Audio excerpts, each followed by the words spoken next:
This glass is my big ass drink. My dad got it for me in Houston.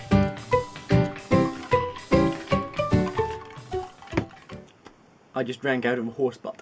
Hey guys, today's video is going to be a book review of Every Day by David Levithan, which I finished on Monday. The book follows A 16-year-old with no body of their own. Each and every day, A wakes up in the body of someone else of the same general age and in the same general area. A is able to access the body's memories and is quite a good actor and is able to usually convince everyone that he is the same person as they normally see and not have any repercussions. The book begins with A waking up in the body of a boy called Justin and giving Justin's girlfriend Rhiannon a very, very lovely date. However, A realizes that they are in love with Rhiannon and tries their best to stay in contact after moving on to the next body. However, after derailing one boy's life somewhat while in control of his body, A has to deal with some consequences because the boy, Nathan, is claiming that the devil possessed him and caused his actions that day. The main story arc of the book does come from A and Rhiannon's relationship, but does also focus on some of the problems that A's hosts for the day do face while A is in them, as well as pushing along Nathan's looking for answers for his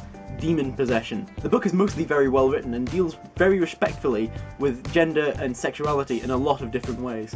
One thing that I was struck by in the book was that I had never really came across any trans people in books, to the best of my recollection at least. But this book had a trans man in it, one of A's hosts for the day, and who was treated mostly very respectfully. I would highly recommend that anyone read this book because of this respectful treatment of gender and sexuality, as it's not something that's generally seen very much in most media. The concept of the story had a lot of potential to talk about a lot of different things, but especially about ethical issues. However, several areas I found lacking on an ethical front. Not because A or the others didn't consider ethics, but because it was more of a, I thought about the ethics and then did this, with no real explanation of the ethics involved. It would have been better if the book had actually shown more discussion of the ethics, either in an open debate in A's head, or in a conversation with Rhiannon, as most of the ethics were very unexplored and unexplained. The other point that I would like to talk about is the fact that the ending is quite disappointing. A is basically tricking the body that they're in at the time into going out with Rhiannon, and tricking Rhiannon into going out with the body that they're in. It is kind of disrespectful to Rhiannon, as she can easily find her own romantic partner away from A, and slightly worrying because there is no real